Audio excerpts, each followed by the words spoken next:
Britain's armed forces just failed to deliver military support during the Iran crisis when allied nations needed it most, and the failures exposed that Starmer's refusal to provide bases was not just politics, but a cover for UK defence incapacity nobody can hide anymore. Here is exactly what broke down, which allies were left exposed, and whether Britain can ever be trusted again as either a political or military partner. When the United States and Israel launched epic fury against Iran on February 28th, Starmer denied Trump's request for access to British bases at Diego Garcia and RAF Fairford. That denial was framed as a principled stand on international law. What it actually concealed was a defence establishment so hollowed out that Britain could not have sustained the operational tempo allies required, even if Starmer had said yes. Yeah, the Royal Navy had already withdrawn its last frigate from the Gulf in December 2025, admitting there were simply not enough ships to meet operational needs. When the crisis came, Britain had one minesweeper left and a defence posture built on promises nobody could keep. The breaking point came when allies discovered the gap between what Britain claimed it could provide and what actually existed. Sky Sabre air defence systems capable of intercepting drones were available in limited numbers and were not allocated to defend British bases on Cyprus. When an Iranian drone struck RAF Akrotiri on March 1st, hitting the runway with Russian-supplied ordnance on sovereign British territory, the response exposed the problem. Britain announced it would deploy HMS Dragon, a Type 45 destroyer, to the eastern Mediterranean. But Dragon needed to be brought out of maintenance and fitted with the correct weaponry first. It was not scheduled to begin travelling until the following week. Cypriot officials criticised the failure publicly. The High Commissioner said Cyprus was disappointed with British failures to warn of the impending strike. The UK had no ships in position when the attack came and could not move ships into position fast enough to matter. Trump's denunciations of Starmer were not just about the political refusal, they were about what that refusal revealed. By March 3rd, Trump was telling The Telegraph that Starmer should have fought for Diego Garcia instead of negotiating it away to Mauritius. By March 5th, Trump was declaring the special relationship effectively over and dismissing Starmer as someone who contributes nothing and is not even a good ally anymore. But Trump was not alone. Mark Carney and Anthony Albanese publicly backed the Iran strikes without hesitation. Friedrich Merz dismissed international law as having relatively little effect. Emmanuel Macron announced an immediate increase in the French nuclear arsenal. Every major Western ally positioned themselves in opposition to Starmer's caution, but the caution was rooted in something deeper than principle. It was rooted in incapacity. The domestic mechanics make the failure worse. Starmer wanted to grant limited access to Diego Garcia and Fairford for the strikes. He was blocked by Ed Miliband, Rachel Reeves, and Yvette Cooper in a National Security Council meeting. The Attorney General had ruled that international law did not permit preemptive strikes unless there was an imminent threat to Britain. Starmer had 17 days to prepare a position, but spent those days unable to reconcile what his cabinet would accept with what allies were demanding. When the moment came, he could not carry his own government. The political paralysis was compounded by military reality. Even if Starmer had overruled his cabinet and granted full base access, Britain lacked the logistics capacity, the naval presence, and the air defence systems to sustain what the United States was planning. The consequences are material. British military assets in Cyprus were struck on sovereign British territory, and the UK could not prevent it. Gulf allies, including the UAE, Bahrain, and Jordan, expressed open fury at what they perceived as British abandonment, while Iranian missiles targeted their cities.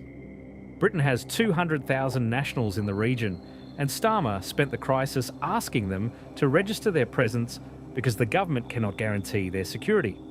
The Royal Navy withdrew its last frigate from the Gulf region in 2025 because there were simply not enough ships to meet operational needs. By the time the Iran crisis began, Britain had neither ships in theatre nor the capacity to deploy them quickly. The fleet has been reduced to just 6 destroyers and 7 frigates, the lowest number in modern history.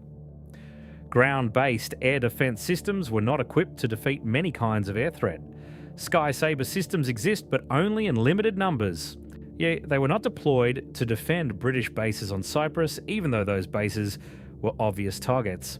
When the Iranian drones struck Akrotiri, the defence infrastructure that should have stopped it was somewhere else, or did not exist in sufficient quantity to cover all British assets. The gap between what the Ministry of Defence claims is deployable and what Allied military commanders discovered when they needed UK support is the difference between a military that exists on paper and a military that can perform under pressure. The structural problems go back decades. Between 2000 and 2024, British Army personnel numbers shrank by almost half.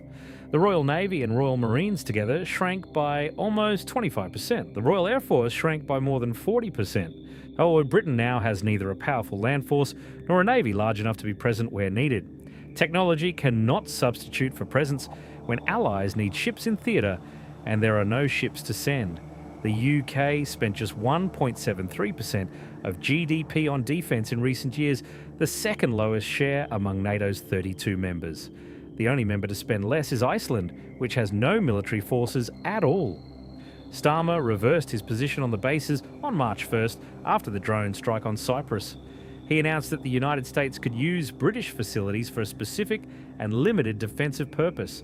That reversal was meant to demonstrate that Britain was still a reliable partner when British interests were directly threatened. It failed to land because allies had already discovered that Britain could not provide the military support they needed, regardless of what Starmer authorised politically. Trump dismissed the gesture. The British public opposed the reversal by 50% to 41%. Labor backbenchers accused Starmer of siding with Trump. The reassertion attempt satisfied nobody because it did not address the underlying problem. The problem was not authorisation. The problem was capability. The question of whether Britain can rebuild both political relationships and defence credibility simultaneously has no clear answer.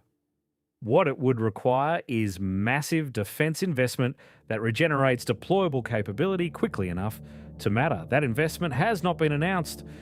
The Type 26 and Type 31 frigates being built to replace ageing Type 23s are not expected to enter service until 2027 at the earliest. HMS Lancaster was retired in December 2025 after serving 34 years because there were no replacements available. HMS Middleton, the sole remaining minesweeper in the Gulf, is under orders to leave in March 2026. For the first time since 1980, there will be no British warship in the Gulf. Allies are not waiting for Britain to rebuild. NATO planning now accounts for reduced UK contributions. Gulf states have made clear they prefer training over a warship presence, a diplomatic way of saying they no longer expect Britain to maintain the naval strength required for regional deterrence. The frustration is systemic, and it reflects a broader recalculation of what Britain can actually deliver when commitments are tested.